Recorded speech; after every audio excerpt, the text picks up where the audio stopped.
who will be speaking on building peaceful communities. A warm welcome to you, madam. I request Dr. Mona Mendonça to give her a green welcome.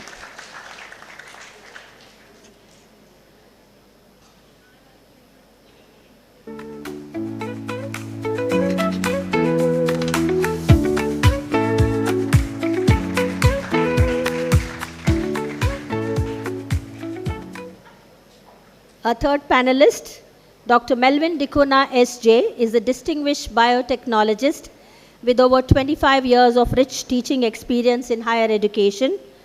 He has been actively engaged in research through several funded projects in the field of biotechnology and has received prestigious fellowships from foreign universities. Dr. Dicona has published extensively with many research papers presented at the national and international seminars and conferences, and several publications to his credit. Beyond his academic and research contributions, he is widely respected as an administrator in higher education. Known for his approachable nature, he is deeply valued by staff and students for his openness, empathy, and willingness to listen, which are qualities that resonate strongly with the theme or the topic that he is going to present, cultivating peace narratives in higher education.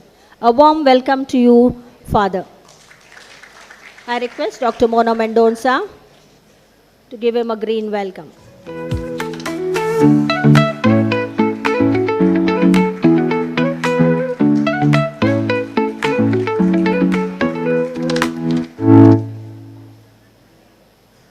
So with this introduction, we will begin with the presentation by each of the panelists. We will first have Dr. Rajaram Tolpadi, followed by Dr. Ruxana, and lastly by Dr. Melvin Dicona, S.J.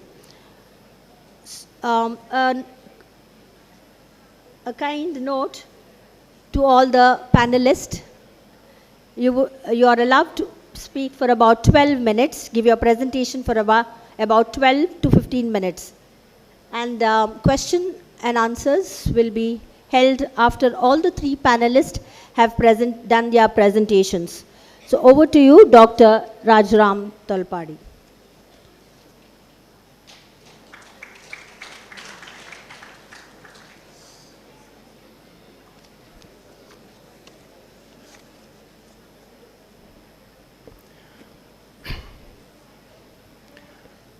Good afternoon. My beloved panelists on the dais and my friends. I was sitting comfortable, thinking that my other panelists would speak first, and then, I may have to partially respond, to some of their perspectives. But then, since I'm speaking for I happen to be the first speaker, I would like to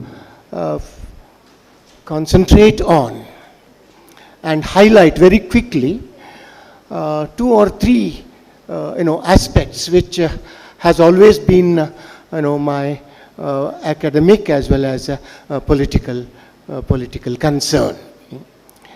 Since it's only 12 to 15 minutes, I cannot get into an argument, but I will be just placing before you some of my critical observations or critical comments, whatever. One question that has always captivated me, is whenever we speak about sustainability, I prefer to use the term sustainability rather than sustainable development, because I think sustainable development is it's contradiction in terms. You can't have sustainability and development together.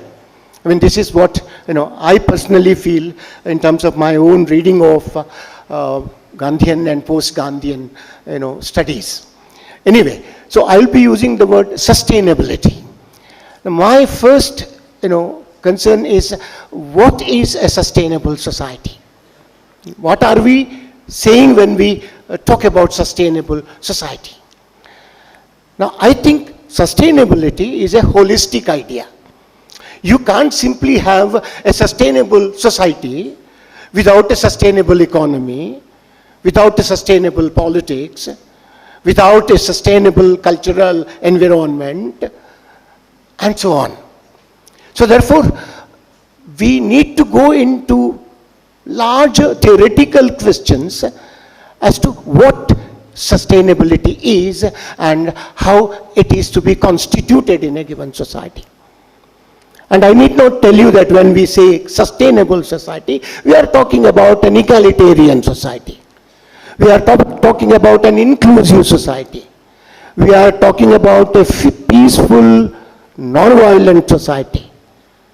We are also talking about a democratic society.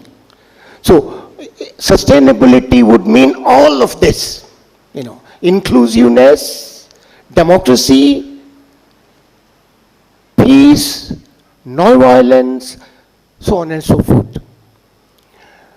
So, if this is, our understanding of sustainability as a holistic perspective, encompassing the whole range of issues of a given society, encompassing, the entire spectrum of our life, what are we confronting in the present?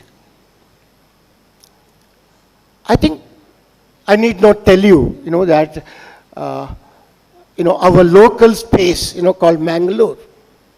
I see Mangalore as a very violent space, a very aggressive space. And also other parts of India and other parts of the world, I think we are confronting an unprecedented violence. It's not necessarily or not merely structural violence, but also interpersonal violence. All kinds of visible and non-visible violence. Now, to my mind, the root of all this violence, and I need to say this, the root of all this violence, I think, is capitalism. Or at least I would say that capitalism has produced the most atrocious structural violence, both in economy, in politics, in culture, everywhere. Now, what do I mean by this? Because when we talk about capitalism, we tend to think that capitalism is an economic process. It's an economic system. It's a particular kind of, production process. Now, I think, and it's not only what I think a lot of, scholars who have worked on capitalism, tend to tell us that capitalism is not merely an economic system, but also a system of values, a system that generates ideas and good. Now, Raymond Williams, one of the most important Marxist scholar who has worked on capitalism, tells us, that capitalism not only produces goods but also values. A chocolate, factory would not only produce chocolates, but also produce the idea that chewing chocolate is good. And to become the CEO of a chocolate factory is wonderful. So, when we confront capitalism, we are actually confronting the whole range of ideas that capitalism produces. What are those whole range of ideas that capitalism produces? I think it produces, a very distinct kind of an individual who is a consumer. In capitalism today, today's capitalism, I mean, today's capitalism has been described differently by different scholars, and I'm not going to, into that. But I tend to think, that we, as citizens of a nation, have become, consumers. Terrible consumers, having an unending desire for things. And we tend to think, that our economic demand are the most important, and that, the market should actually fulfill that. So, we have become consumers. We have evolved an ideology of utilitarianism. We have become instrumental rationalists. Rationalists, not only, rationalism is quite desirable, but we have become instrumental rationalists. This is what, Habermas introduces, as a distinct kind of rationalism that capitalism produces. So given all this, we have actually undermined, because we are consumers, and we have an endless, kind of desire, for fulfillment of materialist interests. I think we have lost, sight of the most important virtues which we have to, inculcate. It could be virtue of democracy, virtue of freedom, virtue of equality, whatever you call them. So this is, I think, a situation of structural violence as well as interpersonal violence. We are violent as individuals as well, whether in family or in community or in terms of the nation. Now, which is to say that we have become a kind of a Hobbesian possessive individual. We have innumerable desires that cannot be, I think, sustained, in any sustainable society. This is the nature of, violence, it is, when we say violence, we are not only talking about physical violence, or we are not only talking about visible violence, we are also talking about invisible violence, different kinds of coercions, what Antonio Gramsci calls as hegemony. Now, how to get out of this? I mean, there are different ways people suggest, or different people suggest different ways. Different scholars have different kinds of, strategies in terms of, getting out of this terrible state of violence, a terrible state of possessive individualism. What people have called as possessive individualism. I would just suggest one particular way. One might say that this is an ethical response, and I think if there is violence around us, if we are living in a violent society, which is an unegalitarian society, which is an undemocratic society, which is a non-inclusive society, or in other words, the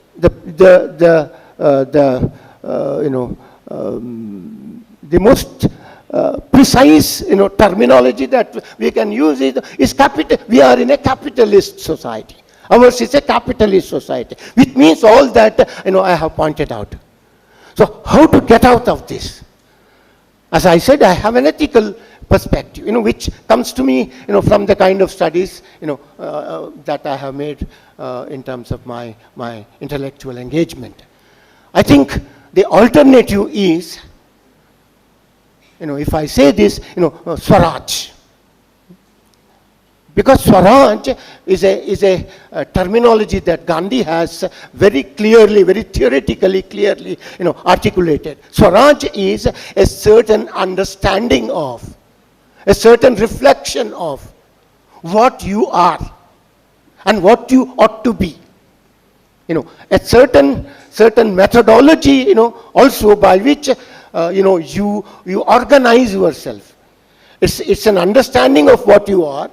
It's a critical reflection of what you are, and also a strategy to reorganize yourself in terms of what you think you should be. So there is, Swaraj is self-rule, both an idea and also a framework, a strategical framework through which, you organize yourself. And this would mean, you know, the emancipation of all, Sarvodaya. So I would say, instead of sustainable development, a sustainable society is a society that would argue for Sarvodaya, the emancipation of all.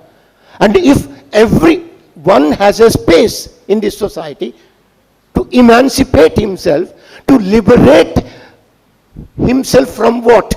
Liberate himself, from an unending desire about, material goods and comforts. An unending desire that capitalism has created for us. Get out of our possessive individual. We are a possessive individual in the sense that we have become a very self-seeking individuals. And get out of this self-seekingness. Get out of this selfishness and try to think about the larger society in which, and try to understand the larger society in terms of your own limitations and your own possibilities. So there is violence in you, and therefore there is violence in society. So therefore, get out of your violence. There is selfishness in society because there is selfishness in you. Get out of this. I'm not trying to, provide a very typical individualist, liberal kind of solution to the problem. I'm talking about from a Gandhian perspective of Swaraj. So because Swaraj, which he wrote, in Swaraj, he wrote, as a kind of a response to the kind of violence that he has seen all over the world. And the kind of greediness that he has seen all over the world in terms of the advance of capitalism. So, Sarvodaya is the alternative. Sarvodaya, to my mind, is the sustainable society.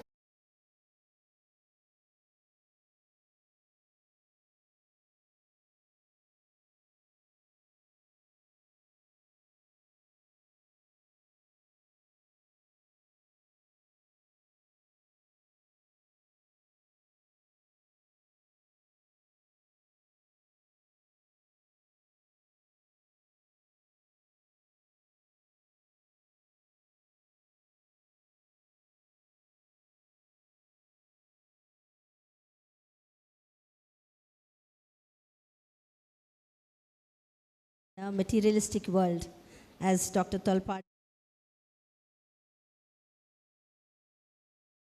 self-centered. So therefore, when we practice this tolerance, definitely we are able to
Sometimes I had to go to the police station, while other times I had to go to the hospital for multiple reasons.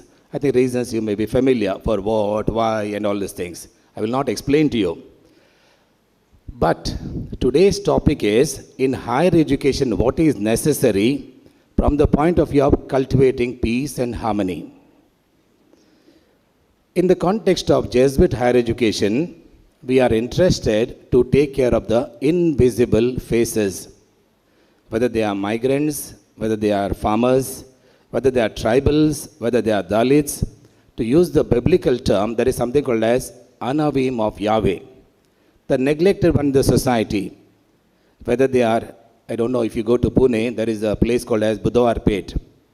And as we are selling here, when you go to the market area, they will sell tomatoes or potatoes, something like that. They will say 100 rupees, 50 rupees, and so on. Similarly, I see the sex workers calling out for a particular price. This is what we see, the situation in our country. Sometimes the reality of life, the lived experience of the people will tell us where is justice, where is peace. In this particular context, the Jesuits in South Asia felt we need to do something. When I was the rector at St. Joseph's University, Bangalore, they asked me, shall we start this peace and reconciliation program? I said, yeah, good idea. But who will join this peace and reconciliation network? Or who will join this particular type of programs? It is easy to speak, but difficult to practice. It is like saying, it is easy to fall in love, but difficult to remain in love. 1 year is okay, or honeymoon time is okay, but afterwards the irritations start. So the divorce rate is day by day increasing because, as Sir mentioned, there is individualistic violence is there. There is also selfishness is there. As soon as you consider the other or I-thou type of a concept, then life will be beautiful. So whether it is in St. Joseph's College, Bangalore, or XLRI in Jamshedpur, we have started certain initiatives. Center for Justice and Peace, Center for International Relations and Public Policy, and Center for Humanities and Compassion Studies. Different names are given, but the content is same. There is, at one level, we have this syllabus.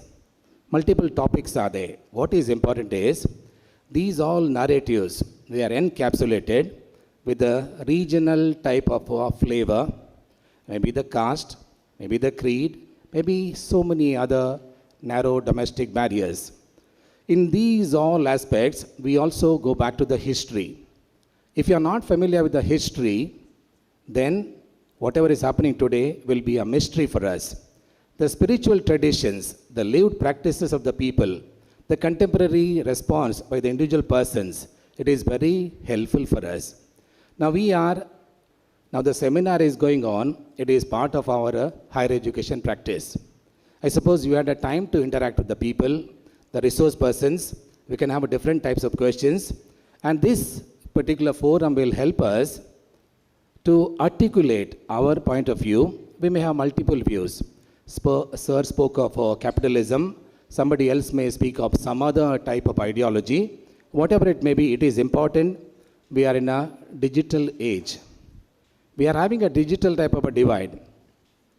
Mobile is ringing. I will just put it off.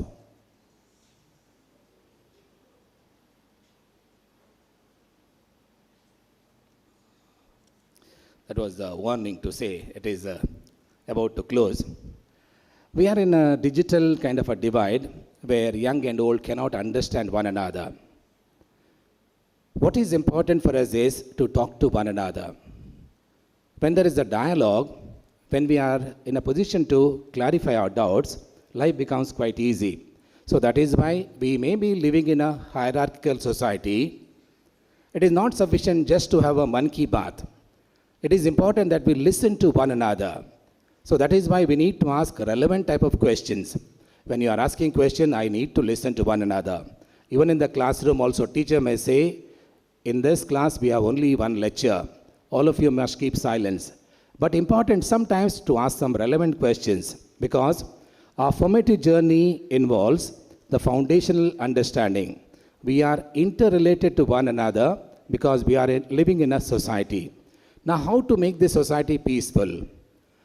Yesterday I was there somewhere in the Arabian Sea area, and you see the waves. They look very nice with the light effect, but sometimes they are violent also.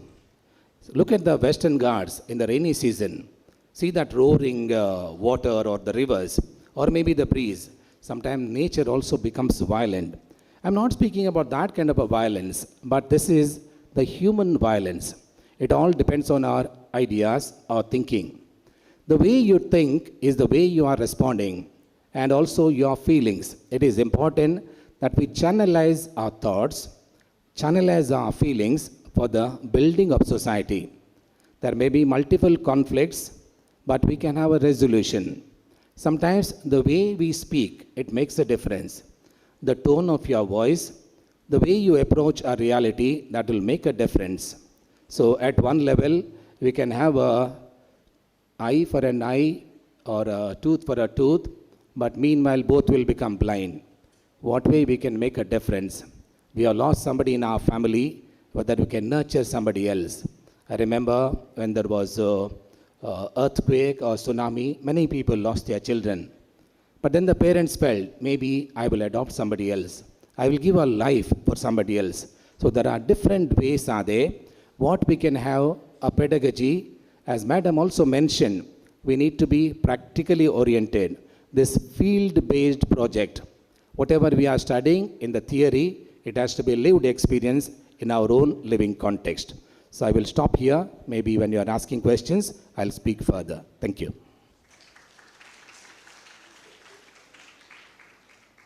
Thank you, Father, for your presentation. Father's topic was on cultivating peace narratives in higher education, approaches and pathways. He mentioned many aspects wherein in Jesuit higher education institutions, the practices that we are following, wherein we have Center for Justice and Peace, Center for International Relations, for extension activities, wherein students get vast experience to dialogue, to get more information, to interact with the lesser privileged, to understand their lives. He also spoke about giving practical experiences for, through lived practices of people. He also pointed out about giving spaces for students for articulation. And he mentioned about the digital world that we are living in, and to give space to listen to one another, because we have all become more self-centered, and to help students in their formative journey. And the most important point that he mentioned was about human violence. We can be violent physically, but indirect violence by the way we talk, the way we behave, the way we think. So that is more very intolerant, and it harms people, it harms relationships.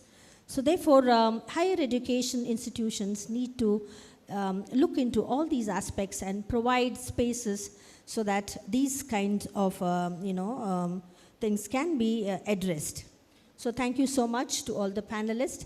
Now the floor is open for the participants. You can pose your questions. I think we have paucity of time. I think we'll take 3 questions.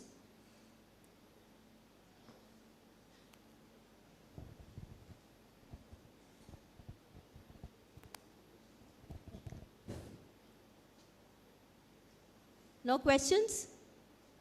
Yeah.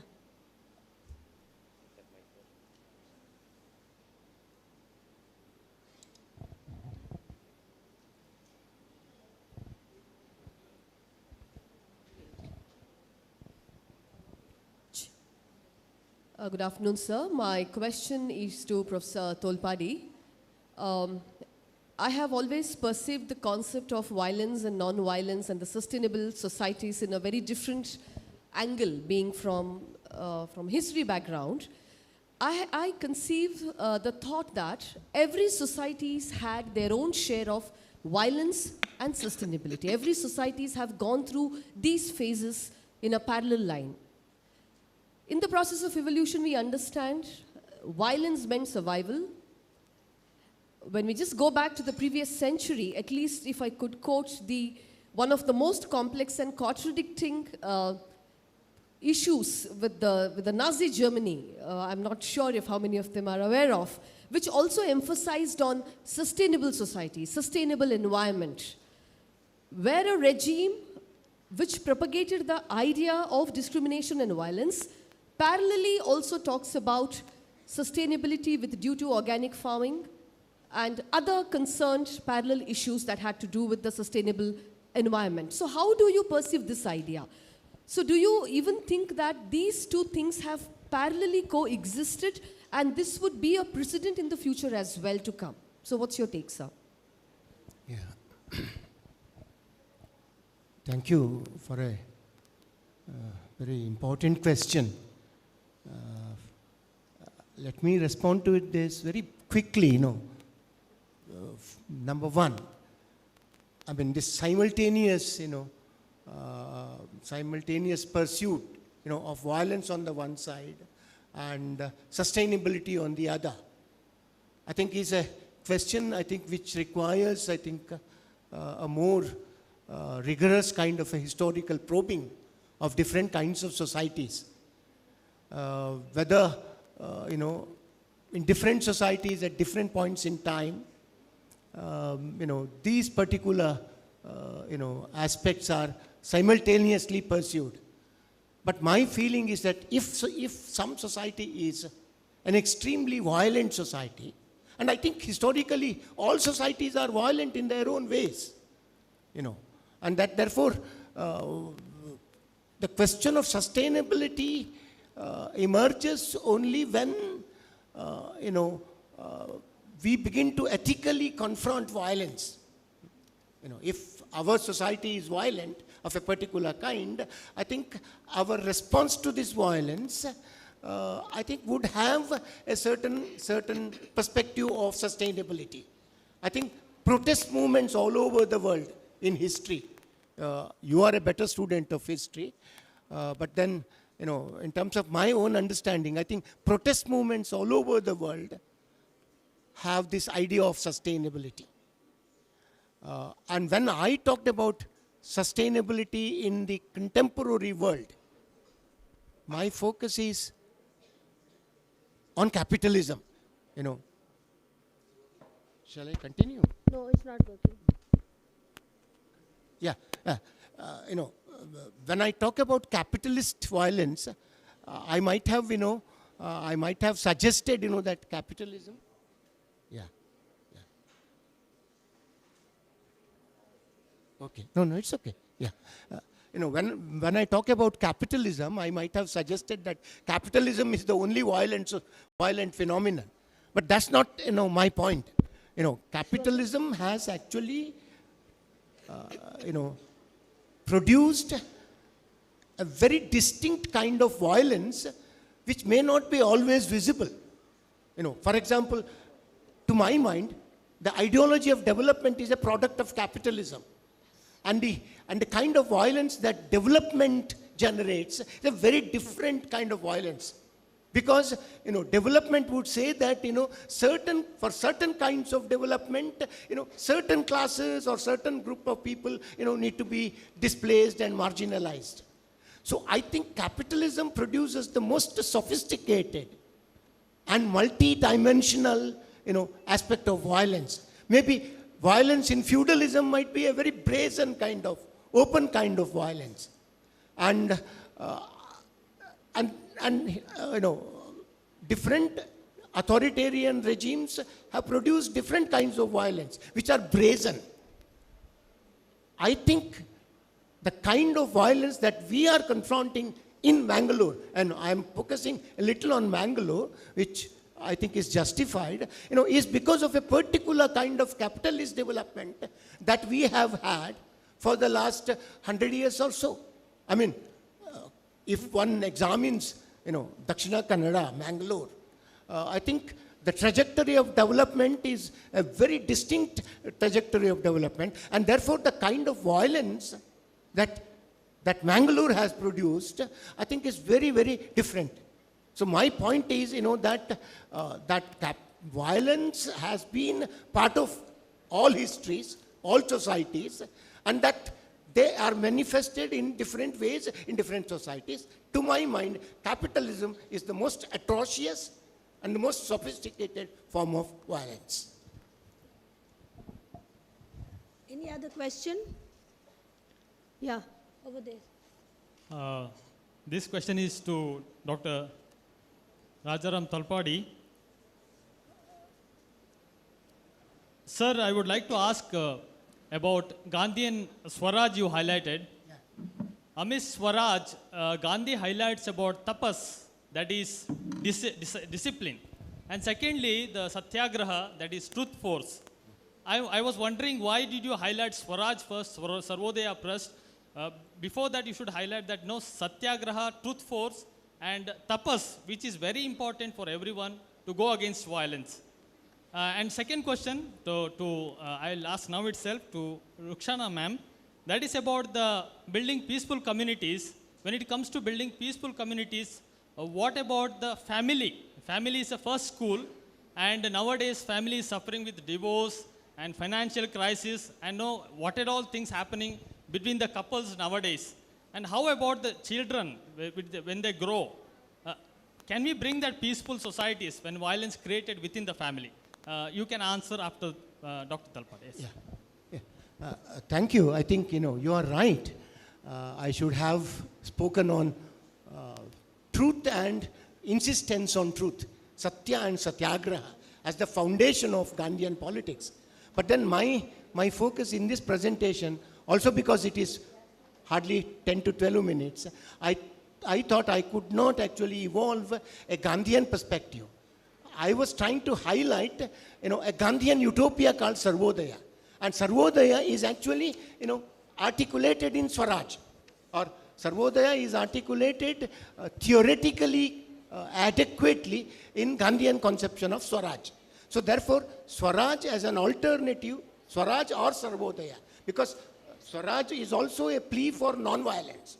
If you read Hind Swaraj carefully, I think it's at once a plea for self-rule and also a plea for non-violence. So I thought I should place in the first place, the Gandhian idea of Sarvodaya as against the contemporary ideology of development which is generated by capitalism. So it is just countering or trying to, juxtapose the Gandhian ideal or Gandhian utopia to the kind of capitalist violence that we are experiencing today. I think one need to have a larger and a much more, fruitful, dialogical, kind of engagement, with Gandhi, highlighting how, truth, not only recognition of truth, pursuit of truth, Satyagraha, is the foundation on the basis of which a non-violent Sarvodaya or Swarajist society, could be established. Thank you.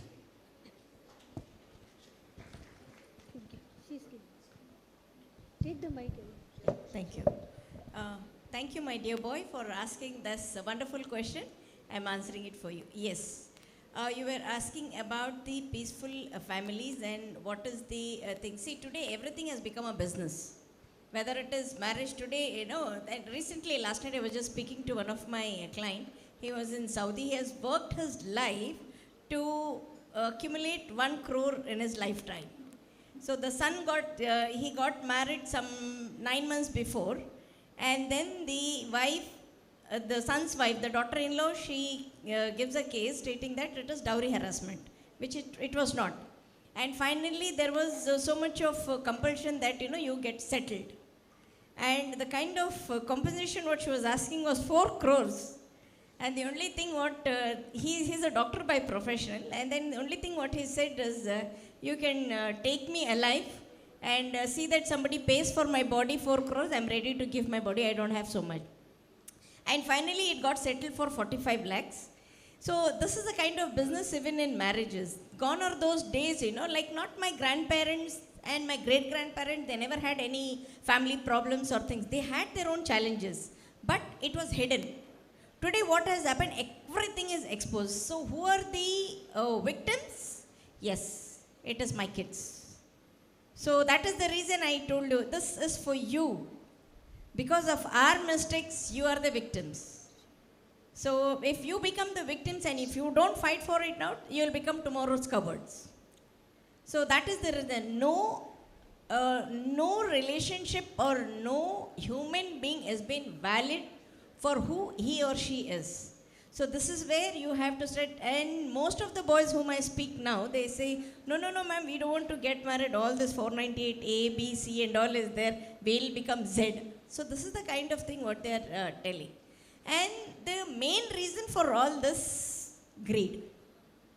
The peace within our family is not peaceful. It is only because of the greed. Be happy with what you are. If I am a dark skin, yes, I am dark skin. No fair and lovely can make me fair. This is the reality. If I say that fair and lovely makes me fair, no, it will not. It may just give you that fairness, that one shade for few minutes, few hours. But the reality is that I am a dark skin. So if you accept it and present yourself with that darkness, the beauty is within yourself. If I say no, I have to become more fair, then my pace is gone. So that is it begins from your own personality. That's why I said, start within that 1 minute. You will understand who you are. So the children are the victims today, and that is the reason the high rise in drugs, crime, and other things is going on.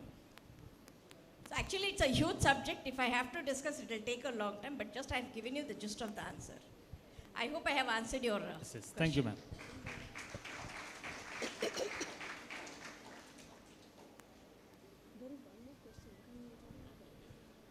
Okay, you have a question? Yeah, this is the last question and then we'll wind up.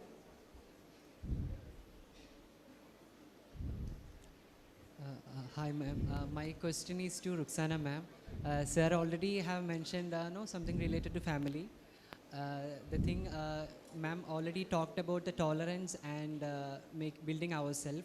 Sometimes it's not easy to build ourselves, making tolerance. Maybe it's bonded or connected with our families also.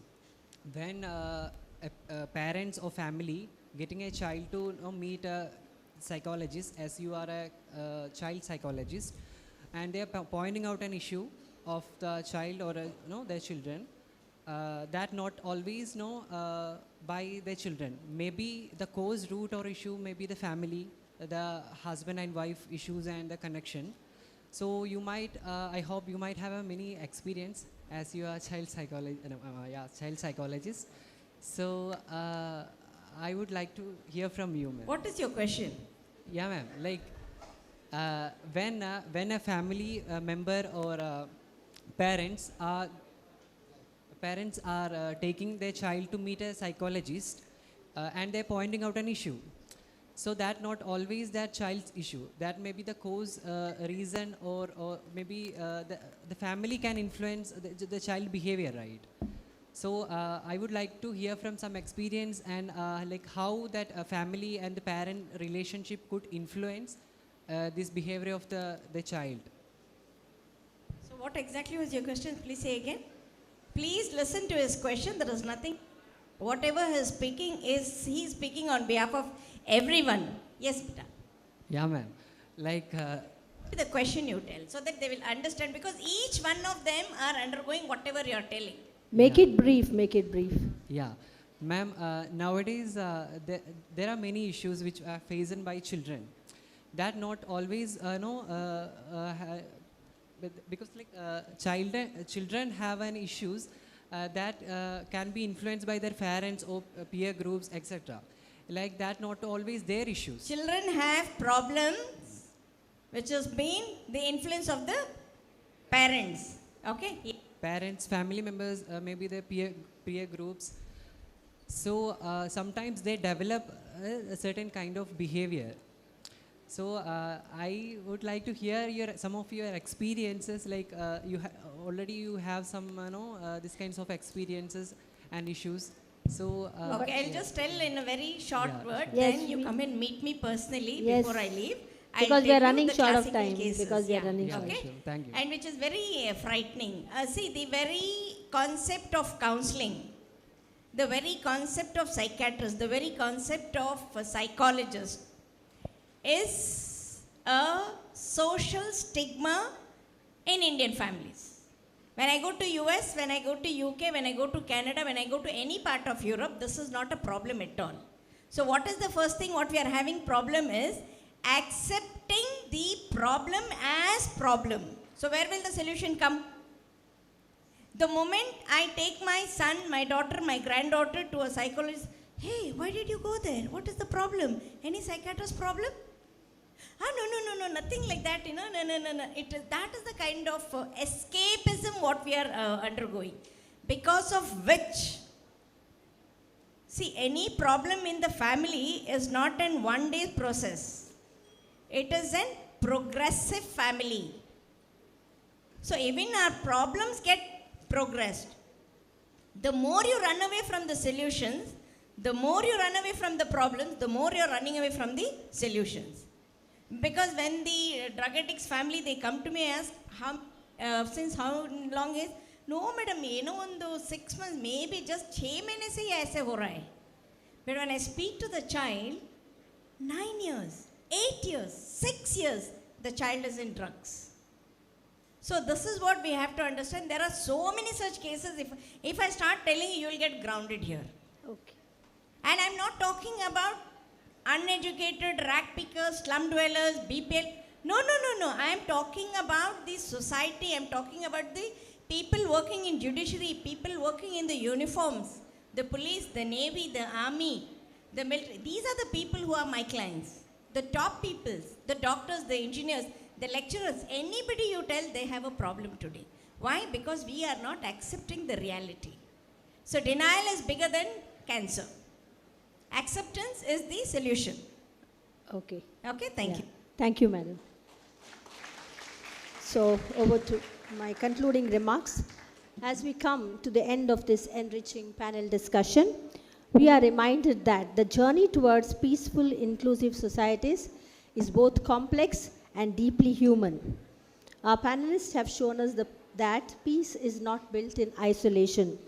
It is strengthened through institutions that are transparent, accountable, just, nurtured through education systems that shape minds to value dialogue over division, guided by conscious choice of nonviolence, empathy, and ethical pathways to resolve conflict, and sustained through communities that practice inclusion, participation, and shared responsibility in our everyday life. A powerful thread connecting all these perspectives that was spoken today is that peace is not passive. It is active, intentional, and it requires courage. Courage to reform systems, to challenge harmful narratives, to listen across differences, and to build relationships where trust may have been broken. So, my dear friends, we leave with the understanding that sustainability is not about economic growth or technological advancement, but also social justice, dignity, and ensuring that no individual or group is left unheard or unseen. Peace, therefore, becomes both foundation and outcome of sustainable societies. On behalf of the organizers, I extend my heartfelt gratitude to all our panelists, Professor Dr. Rajaram Tolpadi, Dr. Ruxana Hassan, and Dr. Melvin Dikona SJ. Thank you very much for your insightful presentations. I extend my thanks to all the participants for your thoughtful engagement. May the ideas shared today move beyond your classrooms and your spaces and translate into your communities and actions that truly make our societies more inclusive and peaceful. Let us all together build peace. Thank you, one and all.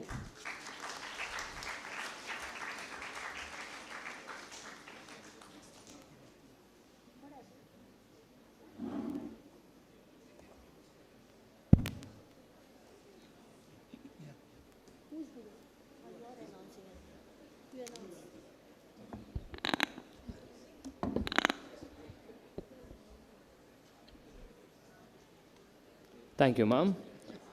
May I now request Dr. Lovina Lobo to kindly present the mementos to our esteemed panelists as a token of our appreciation.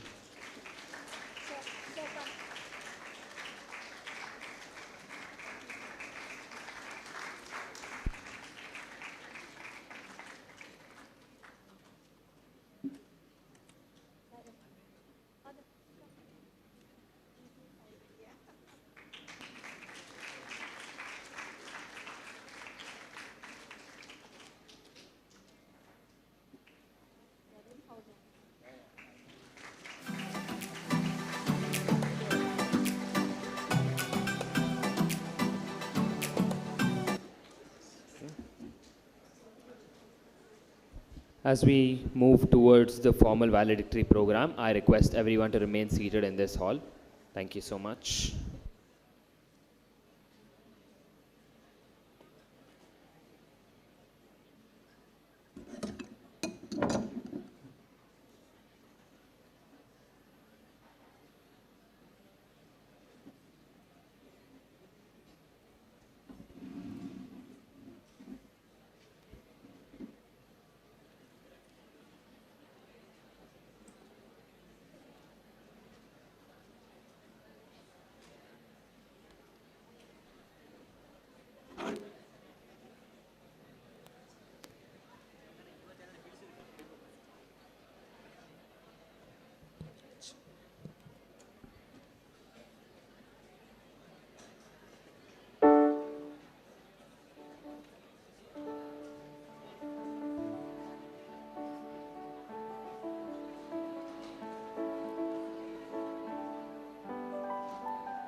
Check. Check.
ಈಗ fake ಮಾಡ್ತೀನಿ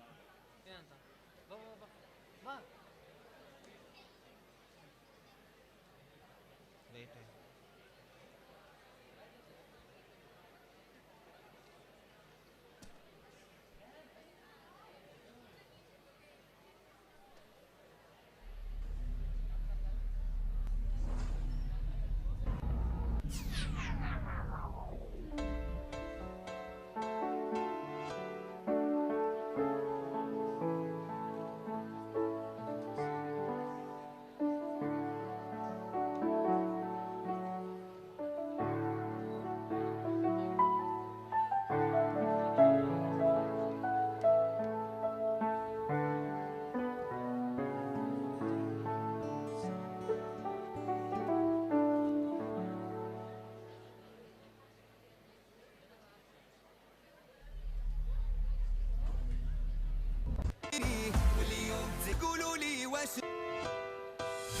ومال حبيبي مالو قولوا لي واش جرالو البارح كان يبغيني واليوم تغير حاله.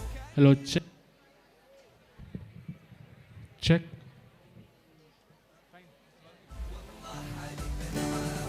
ومال حبيبي مالو قولوا لي واش جرالو البارح كان يبغيني واليوم تغير حاله. كان ديما فيا يسول وغيابه عليا طول لازم شي حد في باله والله عليك بنعاود يا ولفي حرام عليك هجرتيني.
Of ಕೆಲ್ಲರಿ on असता ना best तेचा ऐकत होता ना of केल्यार on केल्यार ऐकता बटन घाल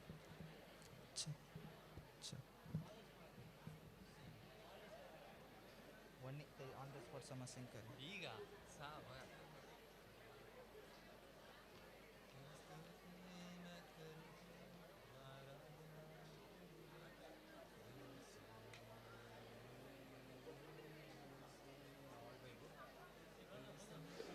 Kindly rise.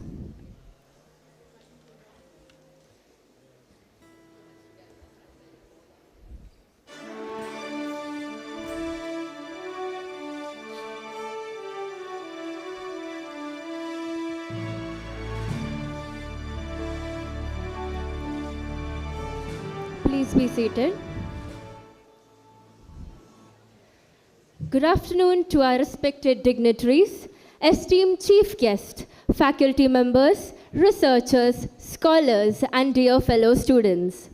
Today marks a moment of reflection and conclusion as we assemble for the valedictory program of the two-day international conference on promoting peaceful and inclusive societies for sustainable development, organized by the School of Arts and Humanities. Over the past 2 days, this conference has offered a meaningful academic space to reflect on issues such as social justice, institutional accountability, human dignity, and collective well-being, values that lie at the heart of sustainable development. As we come to the conclusion of this conference, today's program stands as a moment of appreciation and celebration of collective learning. With this spirit, I extend a warm welcome to each one of you present here today. Prayer invites us to pause, reflect, and align our actions with the values of peace and compassion. To begin this auspicious occasion, we shall now invoke the blessings of the Almighty through a prayer. I request everyone to please rise. Check.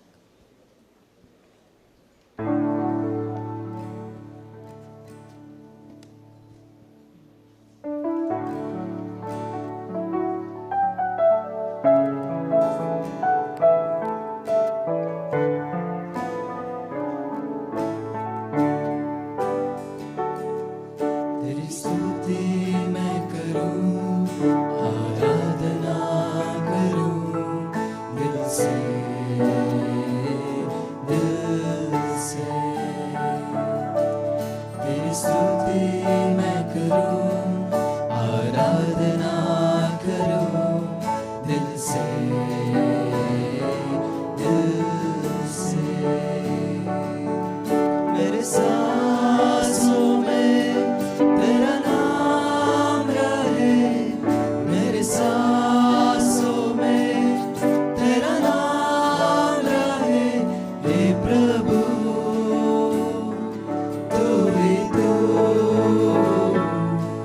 तेरी स्तुति मैं करूं, आराधना करूं दिल से, दिल से। तेरी स्तुति मैं करूं, आराधना करूं दिल से, दिल से। जहाँ मेरी नजर जाए, वहाँ तेरी स्तुति हो। जहाँ मेरी नजर जाए, वहाँ तेरी स्तुति हो। सारी दुनिया का रखवाला तू, सारी दुनिया का रखवाला तू, हे प्रभु तू ही तू। तेरी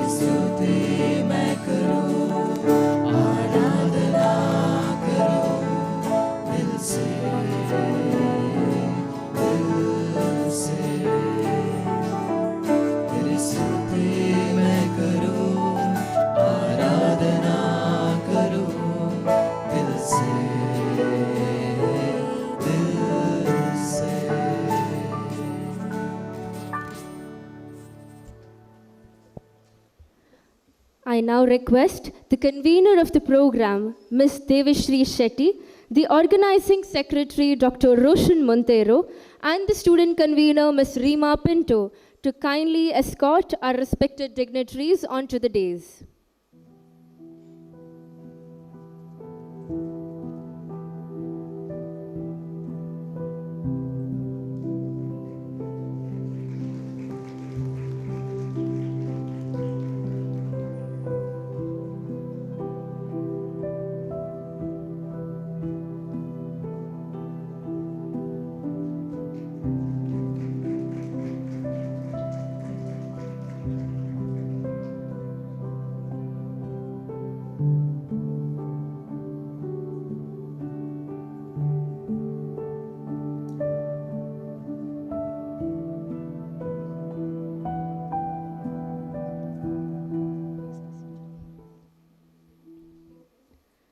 I now invite Mr. Roshan Montero, Organizing Secretary of the Conference and Associate Professor of the Department of Social Work, to kindly deliver the welcome address and formally welcome this distinguished gathering.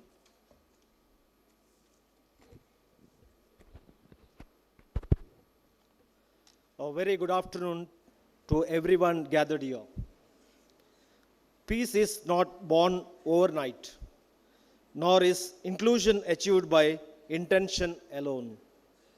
They are patiently shaped through dialogue, justice, empathy, and strong institutions. It is with this shared understanding that we come together for this international conference promoting peaceful and inclusion societies for sustainable development. Inspired by Sustainable Development Goal 16 and organized by the School of Arts and Humanities, St. Aloysius deemed to be University, Mangalore. We are privileged to have with us Ms. Vijayakranti, Assistant Commissioner of Police, Mangalore, South Subdivision. Her presence brings a vital perspective on law, justice, public order, and inclusive governance, which are central to the spirit of SDG 16. Ms. Vijayakranti joined the police service in the year 2023. She completed a police training at the Karnataka Police Academy, Mysore, where she secured first rank in overall training performance and was honored with the prestigious CM Karnataka Sword of Honor. She is also a recipient of the Home Minister Karnataka Trophy for outstanding performance during her training. On 21st July 2025, she assumed charge as Assistant Commissioner of Police, Mangalore, South Subdivision, Mangalore. With this brief introduction, on behalf of St. Aloysius deemed to be University, I extend a warm and respectful welcome to you, Madam. Now I request Dr. Rosvira D'Souza, Chairperson and Dean of School of Arts and Humanities, to extend a green welcome to Ms. Vijayakranti.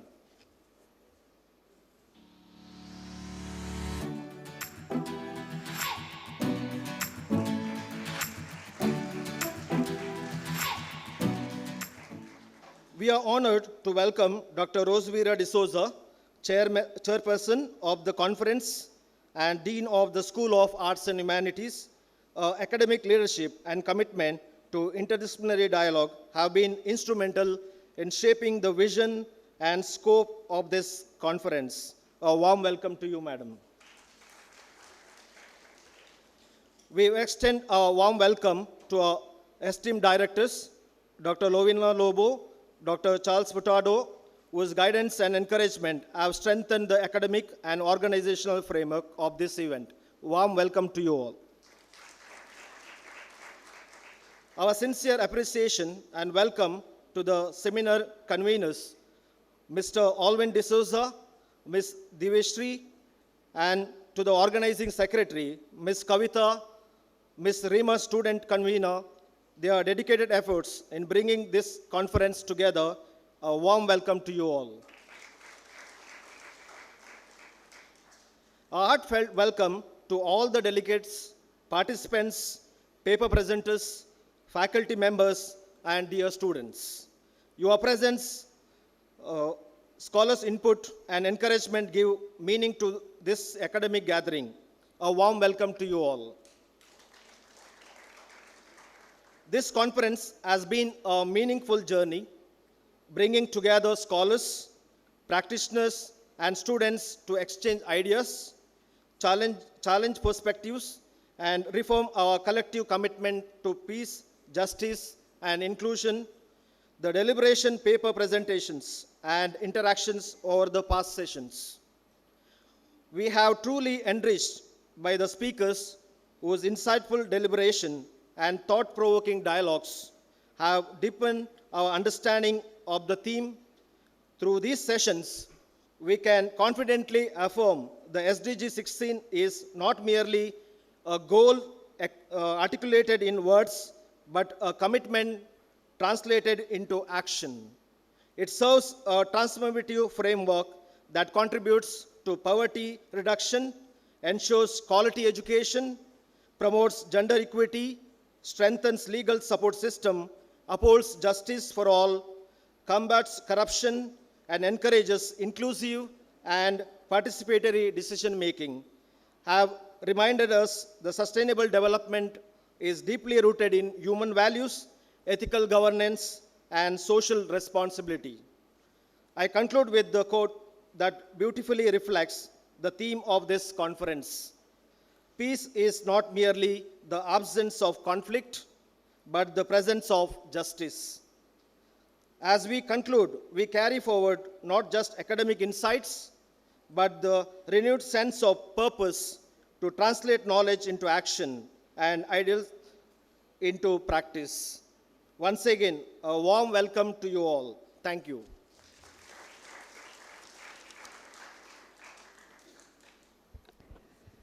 Thank you, sir, for your warm words of welcome. A warm welcome to you as well. I now request Ms. Devishri, the convener of the program, to present a report of the conference. Good afternoon all. I am Devishri Shetty, convener of the conference. Here is a report of the two-day international conference on promoting peaceful and inclusive society for sustainable development. The School of Arts and Humanities at St. Aloysius deemed to be University, Mangaluru, in collaboration with international partners including Sophia University, SUNY Cortland, and PUCPR, hosted a significant two-day conference on January 28th and 29th, 2026, titled Promoting Peaceful and Inclusive Society for Sustainable Development. This gathering served as a vital academic forum to deliberate on the pillars of SDG 16, peace, justice, and strong institutions, bringing together global scholars and students to address both local and international challenges. The event was inaugurated on the first day by Chief Guest, Mr. Darshan HV, IAS, who emphasized that administrative neutrality and sustainable practice, such as green energy and waste management, are fundamental to social fairness. In his presidential address, Reverend Father Dionysius was SJ enforced this by stating that peace is inseparable from justice and requires sustainable ethical leadership. These themes were further expanded in the keynote address by Dr. Shanti M. D'Souza, who identified the government, private sector, and civil society as the essential actor needed to build accountable institutions and end violence.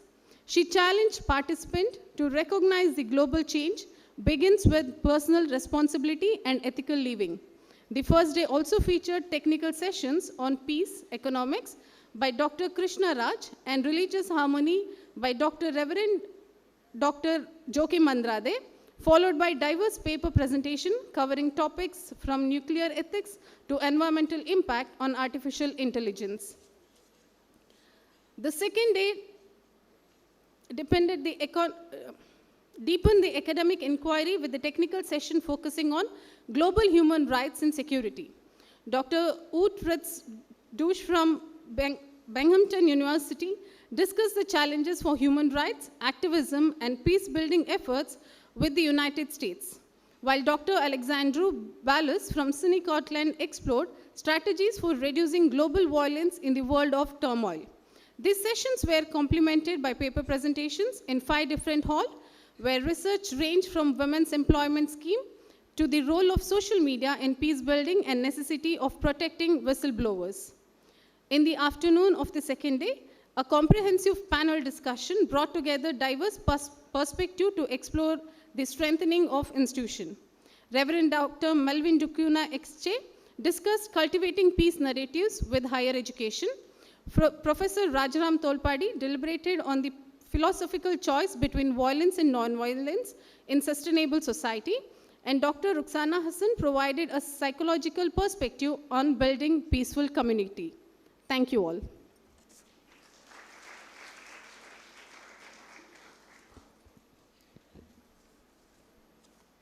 Thank you, ma'am, for presenting the comprehensive report of the conference.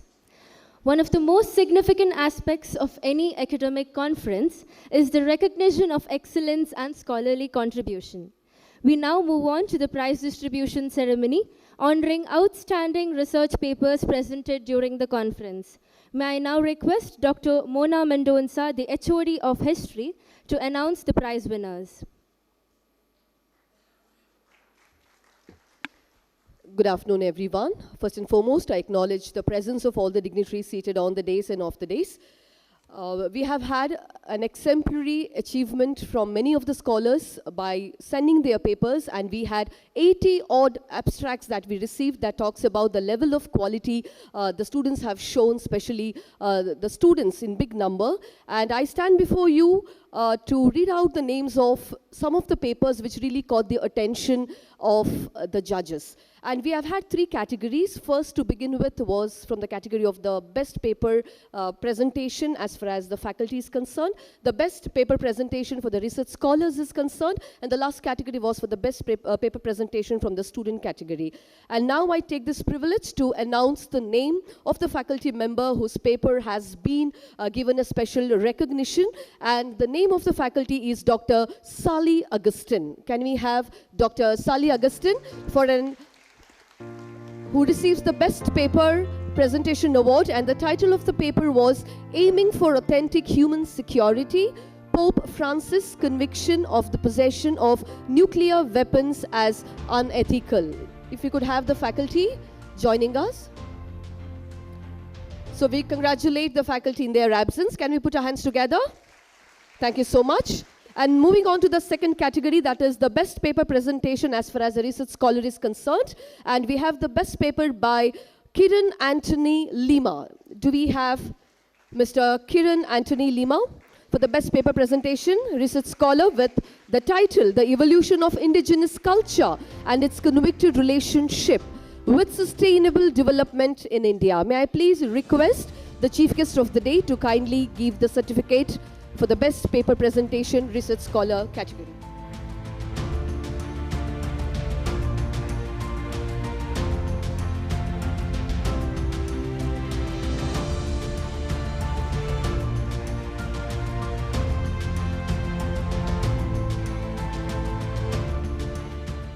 Thank you so much and congratulations. And now moving on to the last category, the certificate is awarded to, as far as the student section is concerned, Gayatri Krishna for her paper, The Silicon Cup, Where Comfort Meets Sustainability. A round of applause for a fantastic paper with a lot of depth and scholarship, and definitely a true model for all the students here to come up with new ideas and more research-oriented papers in the future.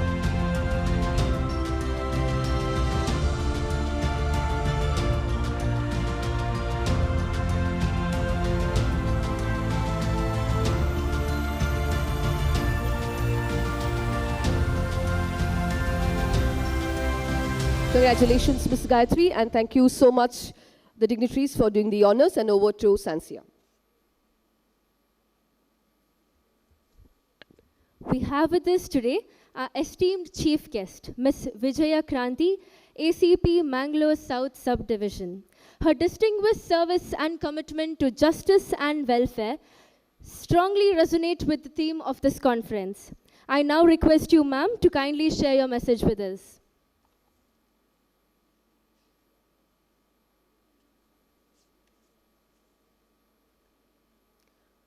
A very warm good afternoon to all of you, to the respected dignitaries on the dais and also off the dais.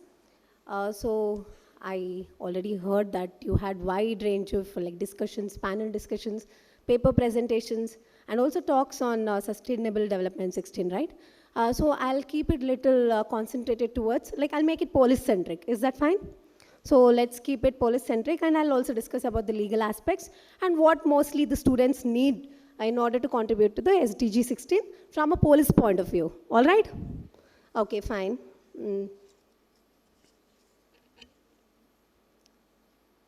So this is mostly about promoting peaceful and inclusive societies for sustainable development.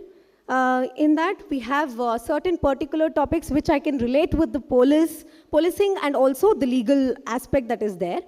I would like to first address about access to justice.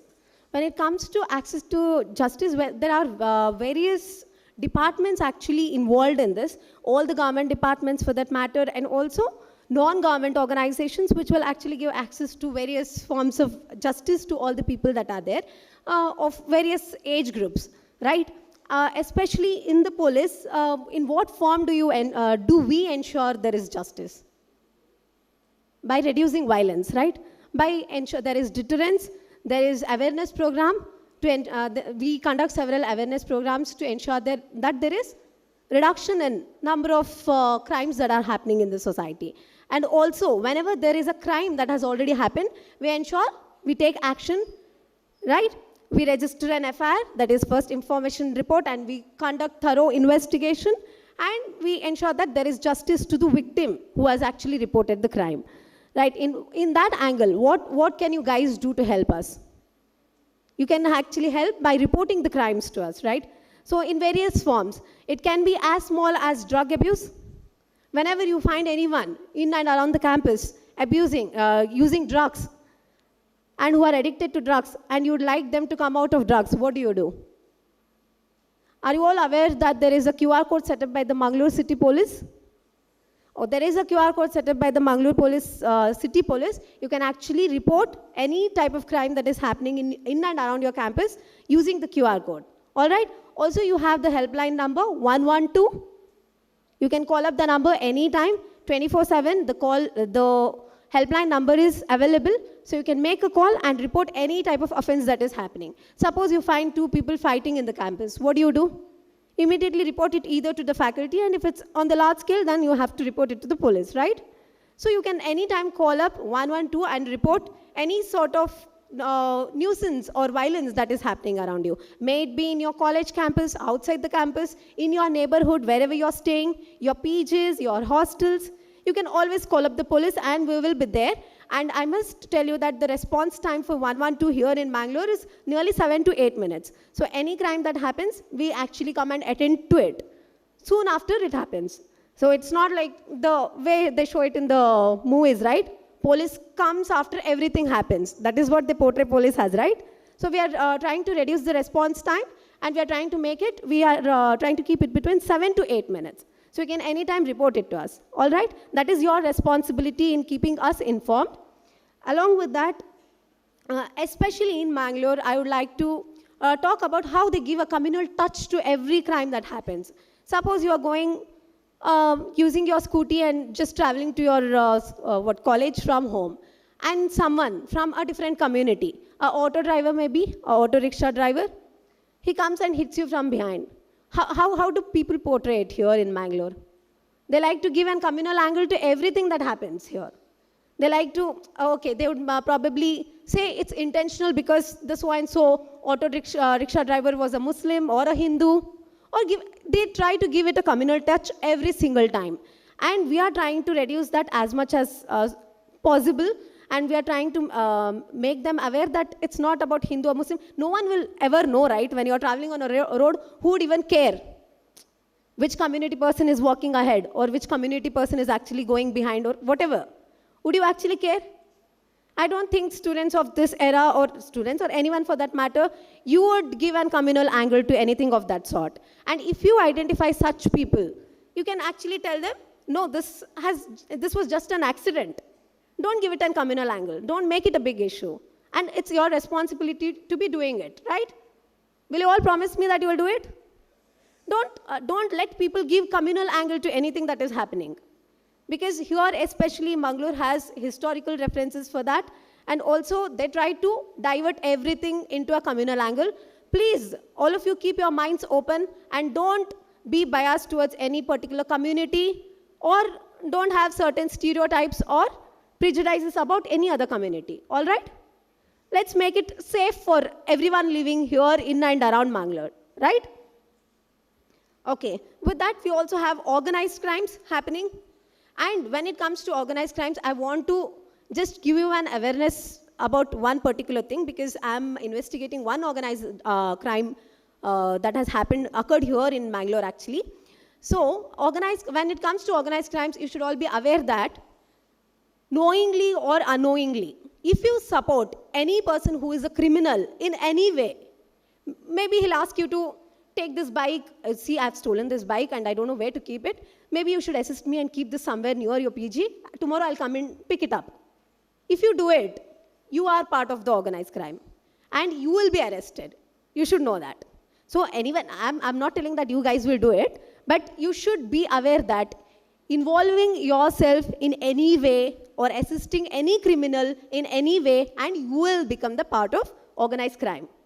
So keep yourself away from anyone who is a criminal or has a criminal history, or even better, you can report it to the police immediately. All right? Yeah, and also promoting rule of law. I think many panelists have already discussed about this, and I would like to mainly talk about reducing corruption. How does it happen? Do you all know that giving bribe is also a form of offense? We have Prevention of Corruption Act, which has various degrees of punishment for various types of corruption that is happening. And also, giving bribe to any public servant is also an offense. So where do you begin with? Please don't offer bribe to anyone. Maybe you will point out at public servants and say, okay, they are taking bribe. That person is, if you encourage them to take bribe, maybe they will. And especially this happens with the traffic police, right? You are asked to pay a fine of 500 for not wearing helmet or for violating certain rules, traffic rules. What do? The students especially, the student community, what they tend to do is, I don't have 500 with me right now, maybe a 200 will do. Right? You want to give 200 to the police and you just want to run away, right? That is how it happens. Please don't do that. Please don't encourage corruption or bribery in any way. It is an offense, according to Prevention of Corruption Act. Also, more so, don't even violate the rules. Why do you want to violate the rules? Wear helmet, it's for your safety. Don't go in the one way, that's for your safety. Rash driving, don't do that, that's for your safety. So please don't violate traffic rules, all right? Okay, with that, we also have certain things like governance, justice, and human rights when it comes to SDG 16. Mainly, with police, I would like to tell you that police andre bhaya anta tumba jana. Many of the students here, or anyone for that matter, have this feeling that, okay, police andre bhaya. We want to wipe it out and make it police andre baravase. Bhaya walla baravase. That is what the theme of the state police says. Is that clear? So don't be hesitant when you want to contact any police officers or want to step into the police station for that matter. Not everyone who steps into the police station is an accused or is not a criminal, right? I step into the police station every day. Many people here have that stereotype. Madam, nanu police station mettal hattalla. Adu ontara society alli nange idagutte. No, don't have that stereotype. Because not everyone who steps into a police station is a criminal. We have accused, we have victims, we have complainants. We actually have people from different groups of the society who come to the police station and report crimes. Maybe you can be a police friend as well. Like I told you earlier, you can report various crimes that are happening in and around. That way you will become the police friend as well. All right? So don't have that stereotype that everyone who steps into a police station is a criminal. You can always make it more open. Also, we have Jana Samparka Sabhe that we conduct. Be more open and participate in such events. You can always get along with the police, and whenever we arrange any awareness programs, any community-related programs, please come and participate. We would love to see students there, because you are all the future of our country, and if you come and participate and get even a little glimpse of how policing happens, or how much we are doing for the society, or how much we are ready to do for the society, maybe it will give you a better perspective of policing, right? So whenever such an event happens around you, the police commissionerate organizes runs, drug awareness runs, please come in huge numbers and participate. That way I think you'll be contributing better to inclusive development of the society and the country as well, right?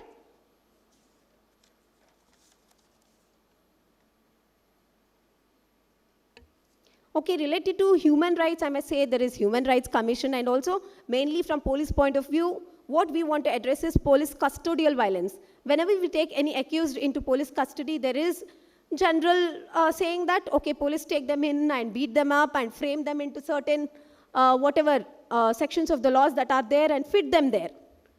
Why would we want to frame one or two people that are there? This is what, okay, generally when I am doing any sort of investigation, I would not like to fit in anyone just because they have spoken to me in some way, or that doesn't happen in policing. You should clear that off your minds. We don't like to fit in anyone, because we have millions of students or millions of people in and around Mangalore. Why would we want to fit in just 4 or 5? That is purely for deterrence. That is just purely to control any sort of crime that is happening in the society. So when anyone talks to you about police custodial violence or anything of that sort comes your way, again, reporting is one way that you can do, or maybe get clarified by talking to any police that is there around you. Also, addressing child abuse and trafficking, that is one more one more initiative that comes under SDG 16. So we have various laws for reducing human trafficking, and also child help. Are you all aware of child helpline number? What is it? What is it? Yeah, 1098, and also you have POCSO Act, which is very strict. So guys, all of you here, I want to keep it in your notice that if any girl is under 18 years of age, and even if she gives consent, and if you still are involved in any sort of relationship with the girl, you become the accused. That you should be aware of. So don't be very cautious when you're talking to any girl who is underage, under 18 years of age. Her consent is not considered consent. That you should all be aware of. So anyone under 18, if you're dealing with such girls, be very careful. Don't sexually abuse them, physically abuse them, or verbally abuse them. You will go behind the bars for that. Even if she gives consent, I'm telling you all. So be very careful with that part. And also please don't, and when it comes to cyber crimes and cyberspace usage, please don't watch child pornography, or don't even circulate it among your friends or anyone. That way maybe we'll contribute to a better society. Children should be respected, right? Children, they are expected to live child-friendly, they are expected to live in a child-friendly environment. Don't make it scary for them. Don't circulate child pornography of any sort. All right? Don't even watch child pornography. You should know that we have something called child tip line. So whenever anyone circulates a child pornography related material or a video or an audio, immediately we are alerted. So you would not want the police to come and catch hold of you for that, right? So please don't do it. You can avoid watching child pornography or abusing children for any matter. And also, when it comes to women trafficking and other women sexual related things, please be open and report it immediately.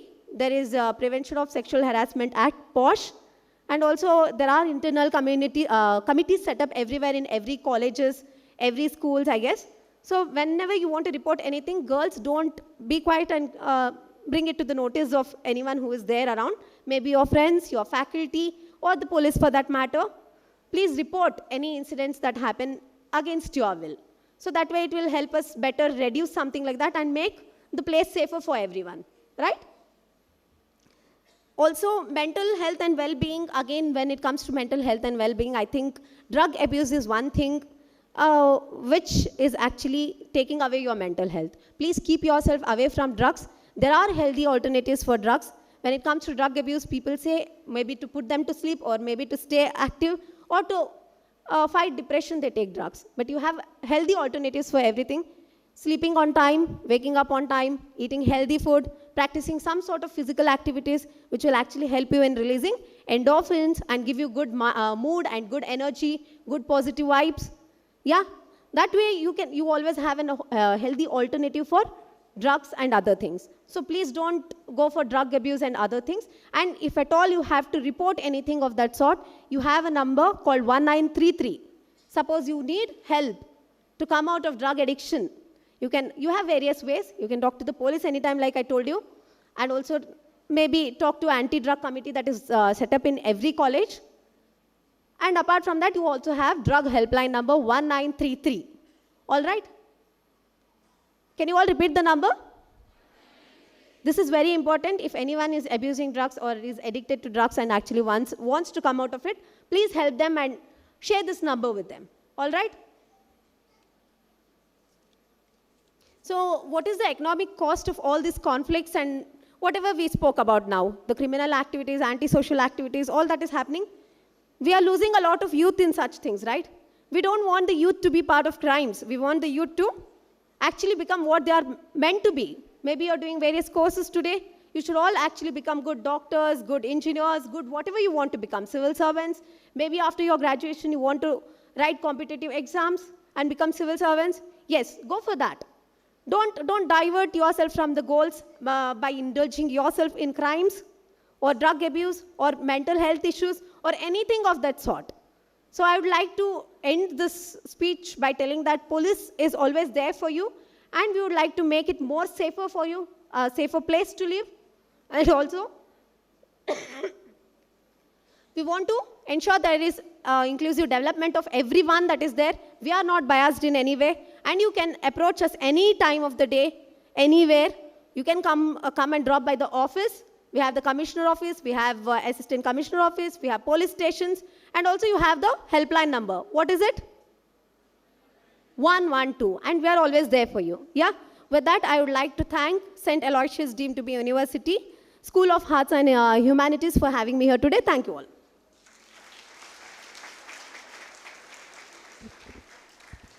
Thank you, ma'am, for that thought-provoking and motivating message. Can we please give her a warm round of applause again for that really informative message? We are now honored to invite the president of our program, Dr. Rosevira D'Souza, the chairperson of this conference, to deliver the presidential address.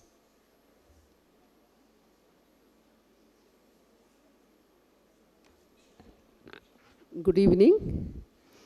I am dumbstruck after listening to Madam Vijaya Kranti, partly because I think you are all students, right? And Madam Vijaya Kranti is little elder to you, but so much of wisdom, so much of motivation within. So I told Madam when I met her, I said, it's such a promising face. And I see the young India in Mangalore.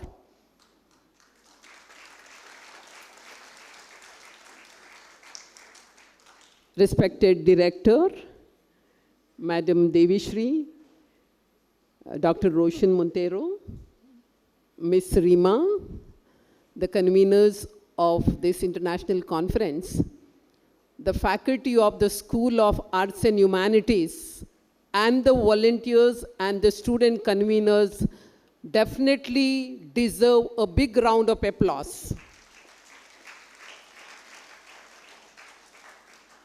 I'm here to represent the institution. Our Vice Chancellor, our Pro-Vice Chancellor, Registrar are busy with one of the program which was scheduled much earlier, and it is an evaluation program, so they couldn't be here. When I said I see young India in Mangalore, I also remember the CEO of Jilla Panchayat, who was here in our campus recently for our Aloysius Model UN. Our program, that is our international conference, began with the DC of Mangalore. And I see all of them are so young. And I feel if St. Aloysius University students take their example, I think we can make this India a better place, a global leader, and I'm sure these people have definitely inspired you. Why International Conference on Peace? In 1990s, when I was taking an international relations class, I made a reference to 17 cases that were reported. That was in 1994, if I remember well. In one of the popular dailies, there were 17 cases that reported in the third page of that daily, where they spoke about the moral policing that made some 17 incidents very, very prominent. I went to the class very hurt, very disturbed, and I still remember, I told the students, you need to wake up. Wake up against this, what is going to be built up as hatredness in Mangalore. The polarization that began in 90s. Today, as somebody rightly said, earlier it was a laboratory of communal violence. Today it has become a factory. Unfortunate, and I'm sure you are witnessing it day in, day out. What this August gathering here, the delegates of International Conference on Peace can do. Last year when we had an international conference by the School of Arts and Humanities, which we have begun saying that humanities are very important and therefore we need to have such conferences. We had a conference on bringing a confluence of local, national, global action. 4 departments at the pre-conferences. Psychology department had one where they trained how to actually bring in awareness about these sustainable development goals. Social work had a workshop where people were, I think, young students were trained. We had media studies. It was wonderful actually where they built up that workshop and tried to bring in that awareness. The Department of Political Science said we will talk about peace corridors. 3 important speakers brought in the neutral spaces, the need for neutral spaces in Mangalore. Bangalore, the whole of India. What are the neutral spaces? Away from the religious spaces. Maybe a park, maybe a garden, maybe a library, which is very significant to Mangalore. Now, when this was going on, I think our faculty of Arts and Humanities started actually pondering over a thought that why not our school begin to actually bring in this thought process? Why not we were a premier institution in many ways, but why not we bring in this one thing where we have livable societies? We probably do not require a concept of smart society, but a livable society where there is, well-being of the people is achieved. And that's why this is an effort. And I'm sure all the faculty and the students here have wonderfully worked for it. And from the institution level, I want all of you to pat your back and say that we have done it. How do we create neutral spaces? How do we promote this thought process? And therefore, I think along with my faculty member, Shalini madam was there. I think we went to the CEO's office. And we said we would like to involve our youngsters and connect them to administration. Madam, one of the problems that probably our youngsters today face is, you ask them, where is CEO office of Jilla Panchayat? They have no idea. Where are the police department? What is south and north? Right? They have no idea. I was very much, inspired. When I went to the Department of Police, to the south, I had taken the students and we have started this. One of the police officer told me this. He told me, I think a few years back, Madam, you talk about it, but do you know your students are involved in drugs? I said, I have no control over it, sir. If the educational institutions and the police department and the administrative units join together, there can be a change. And I'm so happy, Madam Vijay Kranti, when we were discussing, she said, I want to come again to talk to the students.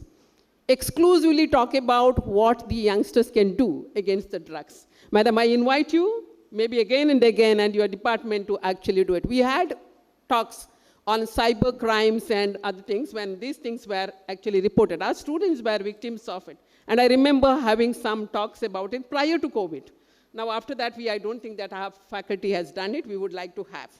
I often make a reference to Steve Kelelia, who speaks about peace in a crisis situation. I think this is the third time I'm repeating in a forum where you all need to watch Soldiers of Peace of Steve Kelelia, where this is shot in 14 countries. He is an IT professional, IT entrepreneur. Steve Kelelia has started a foundation. And what is that foundation speaks about? It speaks about counting, the peace incidences, events, and how they can shape. Most of the time, we feel that, peace is absent. Peace is absent probably when we look into our news reports. I feel the news reporters also have to bring in some of those reports where peace is actually worked on. The communities are working on peace today. So that is something probably our youngsters need to do. In the morning, in one of the sessions, Alex Balas was talking about how our languages need to be different today. Youngsters' languages, where they stem from, where they come from. I'm sure you are all, I think, we used to get a little tensed earlier. Now I'm also used to it. Before it gets normalized, young students, please wake up. This society belongs to you. Mangalore belongs to you. The nation belongs to you, and the globe belongs to you. We often say that we are apolitical. Who wants politics? I think we cannot today say that we are everything. Personal has become political today, I'm sure, and you will understand it. And therefore, I wish this particular international conference becomes a torchbearer to the students here, the delegates here, those who have come from far and across, go back to their institution, go back to their society, and try to bring in this change. And that transformation probably gives us a lot of trust in these activities of us. That there is something that peace corridors are something that we need to speak of, neutral spaces that we need to talk about, where we do not, I'm sure youngsters are global citizens, but I also see a lot of indifference towards certain things. Unless you involve, try to see. Our institution is doing a lot. I think through Sahaya, you are involved in society, a lot of things are happening. But do you do it with mindfulness is a question we need to ask. And therefore, students, I thought it is my responsibility to talk a little longer today because I represent my school, I represent this institution, I represent my student community here. And therefore, I wish that we become the torchbearers of civil society. A lot of things are happening. Our students involved in order to bring in a change about waste management. The day I took my students to Pachanadi, I went back home and said that we will not give any vegetable waste to Pachanadi. A little every day, if I can save that waste from getting actually collected at Pachanadi, I think that is my citizenship. Yesterday, I asked a question to one of my students in the class. Do you think government is doing its responsibility? He said, no. I said, who are you? He said, I'm a citizen. Then I said, are you part of the governance? He was a little confused. You cannot today differentiate governance, citizen, subject, society, and politics. We are all political to be able to make this world beautiful. That's why we started with the song, Heal the World, Make It a Better Place. Thank you, students, for this wonderful opportunity to be with you.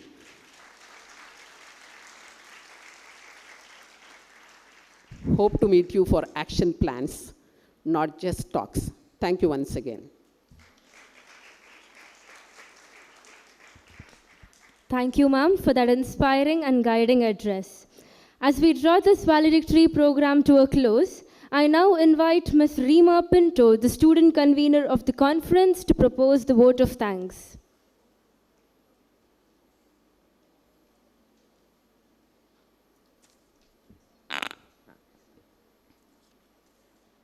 Respected dignitaries on the dais, esteemed delegates, faculty members, and students. As we come to the end of this successful conference, it's my proud privilege to propose the vote of thanks. First and foremost, I express my heartfelt gratitude to our chief guest, Ms. Vijaya Kranti ACP, Mangaluru South Subdivision, for graciously accepting our invitation and for enriching this valedictory session with her esteemed presence and inspiring words. We are deeply grateful to you, ma'am.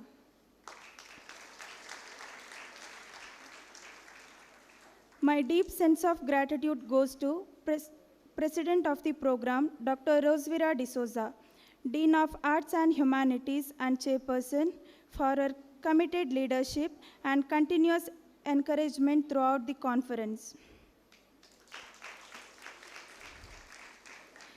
I extended my sincere thanks to Reverend Dr. Praveen Matis S.J., Vice Chancellor of St. Aloysius deemed to be University, for his constant guidance, visionary leadership, and unwavering support that made this conference a meaningful academic endeavor. In his absence, I would also like to thank our Registrar, Dr. Ronald Nazareth, for his valuable support and cooperation during the organization of this event. I take this opportunity to thank the directors, Dr. Charles V. Furtado of Admin Block and Dr. Lovina Lobo of Mafe Block for their encouragement and guidance. I am truly grateful to the staff convener, Mr. Alvin D'Souza and Ms. Devishri Shetty, for their dedicated efforts, coordination in executing this international conference successful. I am also grateful to the organizing secretaries, Dr. Roshan Montero and Ms. Kavita B, for their tireless work, meticulous planning, and efficient handling of both academic and organizational responsibilities. A special note of appreciation goes to my fellow student convener, Mr. Gavin Vegas, for his leadership, enthusiasm, and effective coordination with students and committees.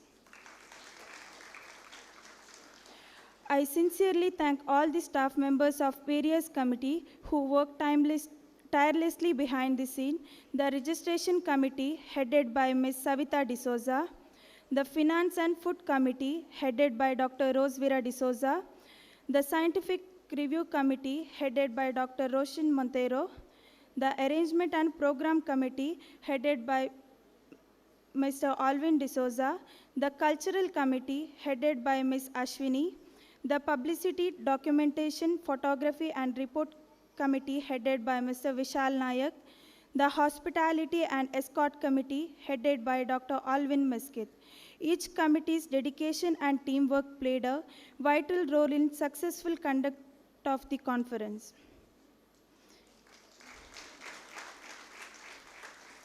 My sincere thanks to the student volunteers of all the committees whose energy, discipline, and willingness to help ensure that every session ran smoothly. I also thank the maintenance staff under the leadership of Mr. Godwin Covello for their constant support. I am grateful to Mr. Sean D'Souza, Mr. Royal D'Souza, and Mr. Preetham D'Costa for their valuable technical support, and the media cell of the university for providing the live coverage through YouTube. My special thanks to Ms.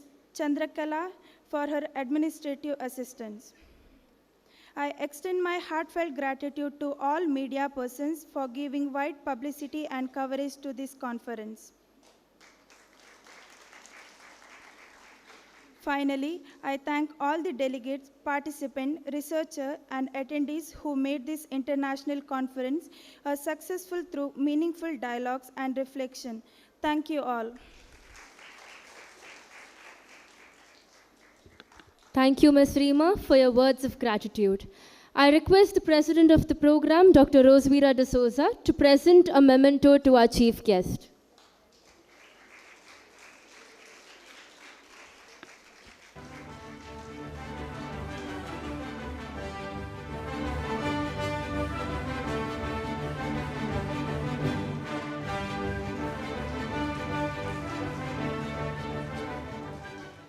We now request the dignitaries to join the audience and enjoy a short cultural program. Thank you.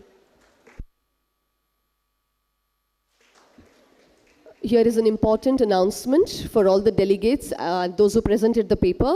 The students of St. Aloysius, both UG and PG, who presented your papers, your participation certificate, you can collect it tomorrow from your class guide. I repeat, you will get your participation certificate tomorrow and your class guide will be distributing it to you. Therefore, don't be in a rush today. As far as the other delegates who have come from different colleges, you can collect it soon after the 15 minutes cultural program which is happening here, and you can collect it near the registration desk in the third floor. Third floor, where you got your registrations done, you can collect it from the registration desk. Kindly stay back for a very short cultural program, which will be more or less for 15 and 20 minutes. Kindly cooperate. Thank you.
عندي خوش فصلة يا اخي تفوز والله خوش رقصة يا اخي دوس عندي خوش فصلة يا اخي تفوز والله خوش رقصة عندي لك رقصة قوية يا الحبيب اسمها الصبوحة خطبها نصيب مد يدك. Okay, we would need the feedback from the delegates and the students, those who participated. So, can we please lower the volume? Amit? Thank you. So we would want the feedback from all the participants. Therefore, a QR code has been displayed. Kindly scan and give your honest review and feedback. Thank you.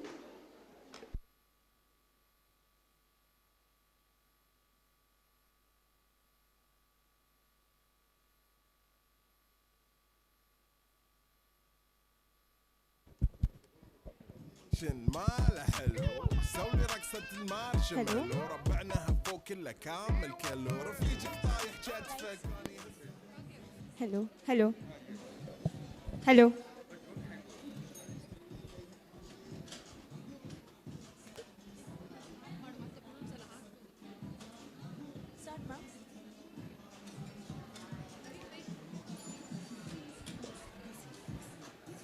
Good evening, ladies and gentlemen. A very warm welcome to everyone present here. This evening, it's not just an event, but it's a celebration of culture, rhythm, stories, and soul. We have beautiful lined-up performances that will take us to the lush hills of Coorg, to the vibrant Northeast, through music, emotions, coastal beats, and finally a graceful finale. So sit back, relax, and get ready to applaud because our cultural journey is yet to begin. In our culture, every guest is welcome not just in words, but with rhythm and tradition. To begin today's celebration on this auspicious occasion, we invite you to witness a mesmerizing opening performance by Team Nritya Ensemble.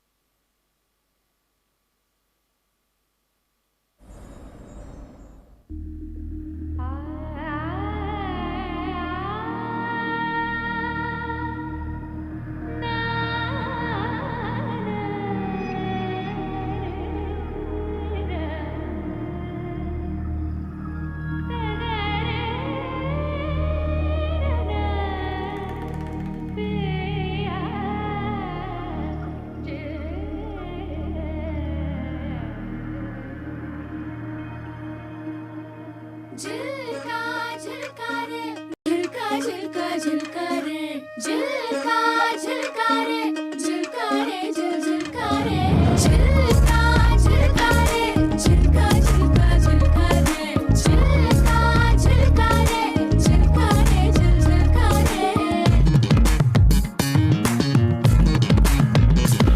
Shabnam जैसी लड़की तेरे युद्ध दिल की खिड़की ये ಹಾಡನೊಂದು ಕೇಳಿ ಶಾಮ से सुबह ಕಣ್ಣಲ್ಲಿ ತುಂಬ ಕಾಜಲ್ ಜಲ್ಲೆನ್ನು ನನ್ನ ಪಾಯಲ್ मुझे नाचने दो ये शाम से सुबह ನಾರಿಯ ನಾದ ತುಂಬ ವಿನೋದ ನಲಿದಾಡೋಣ ಮೇಲಾಡೆ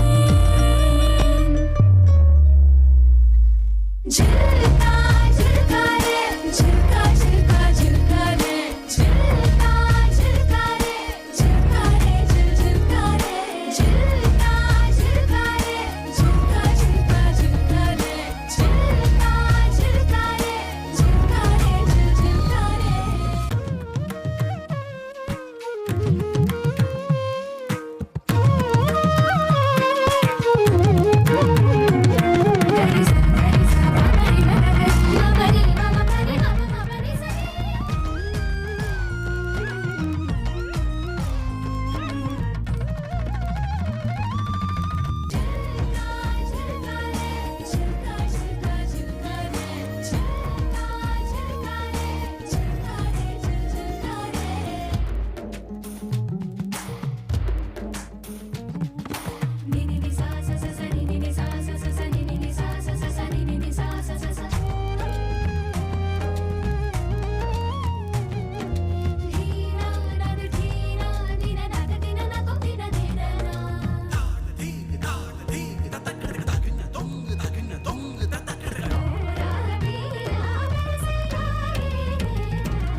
What a mesmerizing performance, right?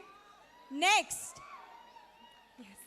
Next, to begin our journey, we travel to the land of brave warriors, rich traditions, and also coffee plantation, Coorg, often called as the Scotland of India. Kodava culture is known for its elegance, discipline, and deep-rooted heritage. Let's start this evening on this powerful note.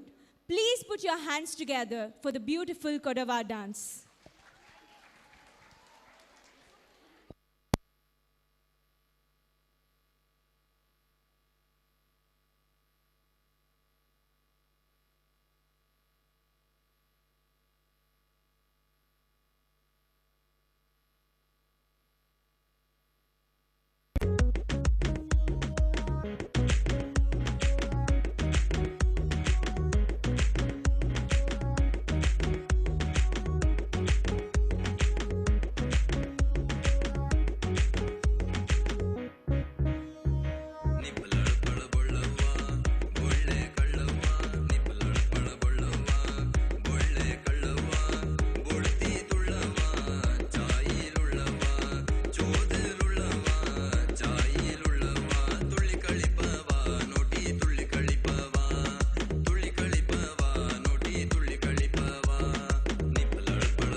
കണ്ണുക്ക് കങ്കത്ത മൂടിയ കാമ്പക്ക നങ്കള പൊയ്യുവ കണ്ണനെ പൊജിത്ത് കണ്ണനെ മറിച്ചിത്ത് കണ്ണില് നങ്കള കൊല്ലുവ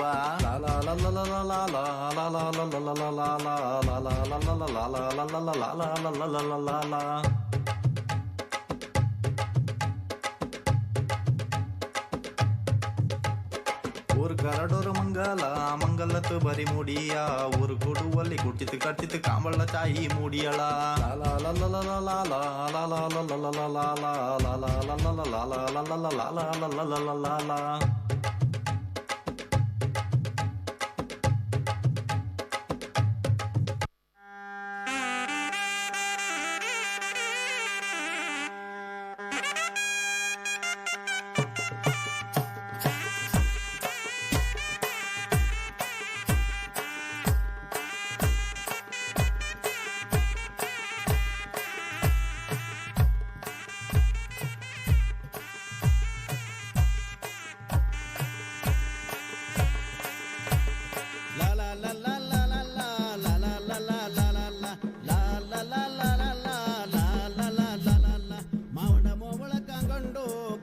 ಜತೆಗೆ ಪೋಕೊಂಡು ಅಳು ಸಿರೆ ಸಿರೆ ನೋಟಂಡು ಬಾಳು ಬದುಕು ನಕ್ಕೊಂಡು ಮಾವಂಡ ಮೋವಳ ಕಾಂಗೊಂಡು ಪುತ್ತರಿ ಜತೆಗೆ ಪೋಕೊಂಡು ಅಳು ಸಿರೆ ಸಿರೆ ನೋಟಂಡು ಬಾಳು ಬದುಕು ನಕ್ಕೊಂಡು ತಾರಾರ ತರ ತಾರಾರೆ ತಾರ ತರ ತರ ತಾರಾರೆ ತಾರಾರ ತರ ತಾರಾರೆ ತಾರ ತರ ತರ ತಾರಾರೆ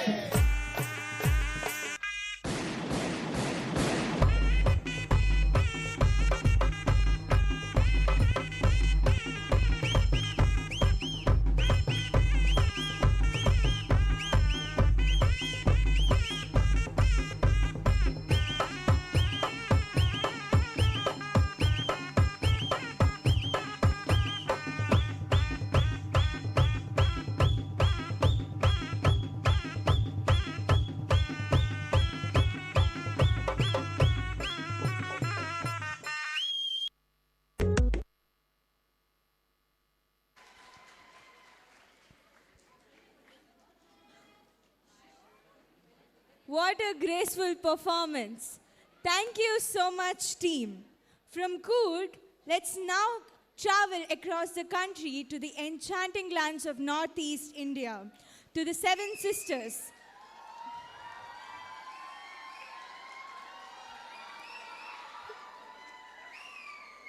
Known for their vibrant tribes, colorful costumes, and rhythmic movements, this region's culture is full of joy.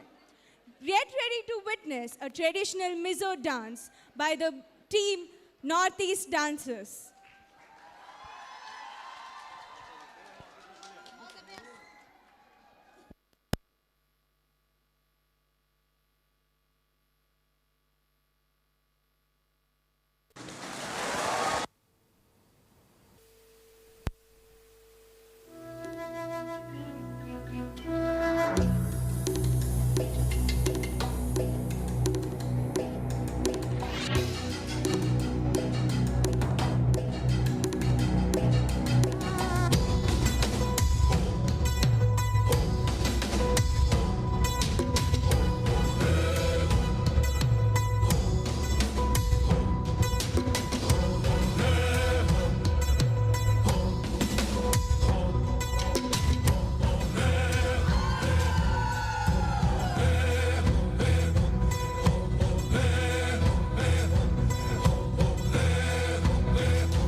What a delightful performance. Now comes something truly special. Music has a power to connect generations, cultures, and styles. What are you about to witness is a beautiful fusion of melodious singing in multiple languages and a soulful strings of guitar, the classical beats of tabla, and the modern touch of beatbox. Bring this unique blend together on the stage. Please put a huge round of applause for our talented performers.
Check.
Check.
Check, check, check.